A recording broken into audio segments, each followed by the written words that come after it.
بسم اللہ الرحمن الرحیم۔ السلام علیکم ناظرین، آج کی اس ویڈیو میں ہم آپ کو صفر اور مظفر کے مہینے کے بارے میں بتائیں گے۔ قمری تقویم کا دوسرا مہینہ صفر ہے۔ قبل از اسلام بھی اس مہینے کا نام صفر ہی تھا۔ اسلام نے اس نام کو برقرار رکھا۔ اس مہینے کے بارے میں غلط باتوں اور توہمات کو ختم کرنے کے لیے اسے صفر اور مظفر کہا جاتا ہے۔ زمانہ جاہلیت میں ماہ سفر کو منحوس خیال کیا جاتا اور لوگ اس مہینے میں سفر کرنے کو برا سمجھتے۔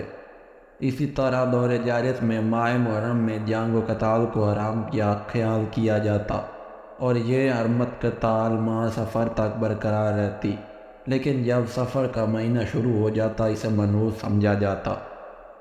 ماہ سفر میں جب جنگ و جدال دوبارہ شروع ہو جاتے، اہل عرب جنگ کے لیے چلے جاتے اور گھروں کو خالی چھوڑ جاتے، اس لیے اس مہینے کا نام صفر، جس کا معنی خالی ہے، رکھا گیا تھا۔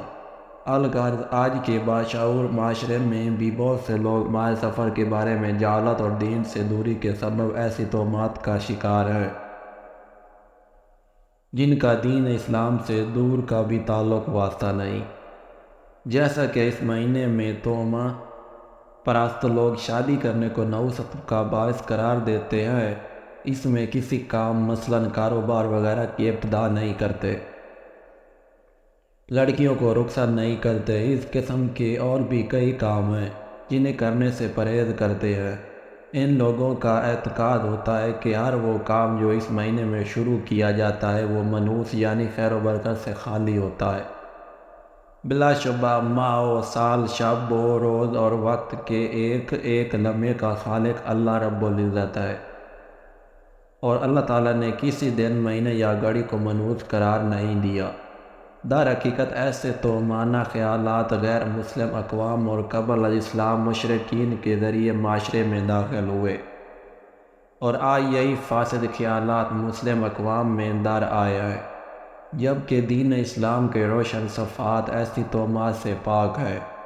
کسی وقت کو منحوس سمجھنے کی اسلام میں کوئی گنجائش نہیں، بلکہ کسی دن یا کسی مہینہ کو منحوس کہنا در حقیقت اللہ رب العزت کے بنائے ہوئے زمانہ میں جو شب و روز پر مشتمل ہے، نقص اور عیب لگانے کے مترادف ہے۔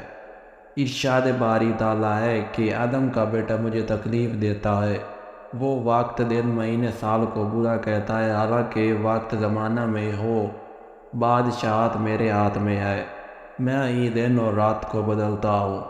اس سے معلوم یہ ہوا کہ دن رات اللہ تعالیٰ کے پیدا کردہ ہے۔ کسی کو عیب دار ٹھہرانا خالق و مالک کی کاریگری میں عیب نکالنا ہے۔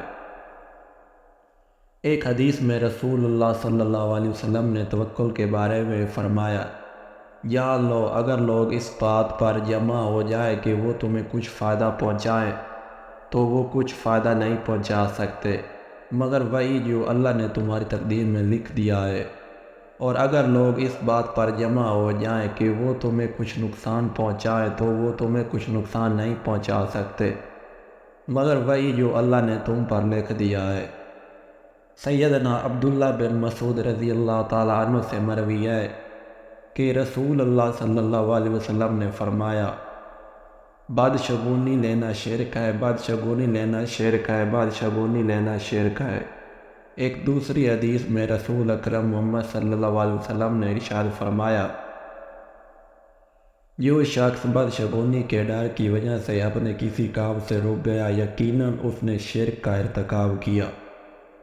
اس سے معلوم ہوا کہ بدشگونی یعنی کسی چیز کو منحوس خیال کرنا شریعت میں سختی سے ممنوع ہے، لہذا ماہ سفر کو منحوس خیال کرتے ہوئے اس مہینے میں شادیاں کرنے سے رکنا احادیث کے مطابق شرکیہ عمل ہے، جس سے ہر صورت میں اجتناب ضروری ہے۔ بعض خواتین و حضرات صفر اور مظفر کے آخری روز کو عید کی طرح خوشیاں مناتے ہیں،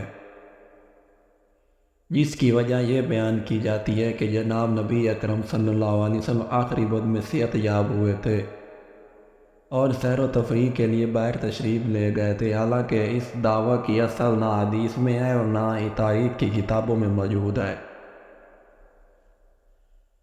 برصغیر میں ماہ سفر کو 13 تیری کا مہینہ بھی کہا جاتا ہے۔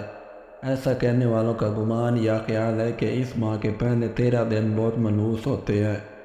ان دنوں میں جادوگر جنات اور بدروحیں کھلے عام آفات مچاتی ہیں اور کام بگاڑتی ہیں۔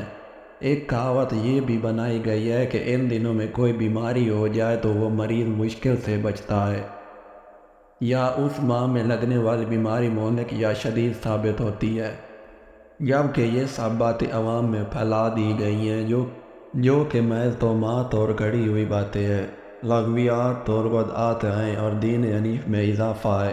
شریعت میں ان کا کوئی جواز نہیں۔ اسلام ایک مکمل ضابطہ حیات ہے جو ضلالت و جہالت سے مبرا اور دلائل و براہین سے آراستہ ہے۔ اسلام کے تمام احکام پایہ تکمیل کو پہنچ چکے ہیں اور اس دین مبین میں خرافات و بدعات کے لیے کوئی جگہ نہیں۔ اب کوئی نام و نہاد عالم دین، مفتی یا محدث ایسا نہیں جو اس دین مبین اور صاف و شفاف چشمے میں بدعات و خرافات کا زہر ملائے۔ لیکن افسوس ہے کہ شیطان اور اس کے پیروکاروں نے اس دین کو صافی کو ضلالت و جہالت سے خلط ملط کرنے اور خرافات سے داغدار کرنے میں کوئی کسر نہیں چھوڑی۔ دین اسلام نے انسان کی ہر سطح پر کامل رہنمائی کی ہے۔ اللہ تعالیٰ کی ذات پر ایمان، اعتقاد اور توکل کا تقاضا یہ ہے کہ سب کچھ اسی سے ہونے کا یقین انسان کے قلب و ذہن میں راسخ ہو۔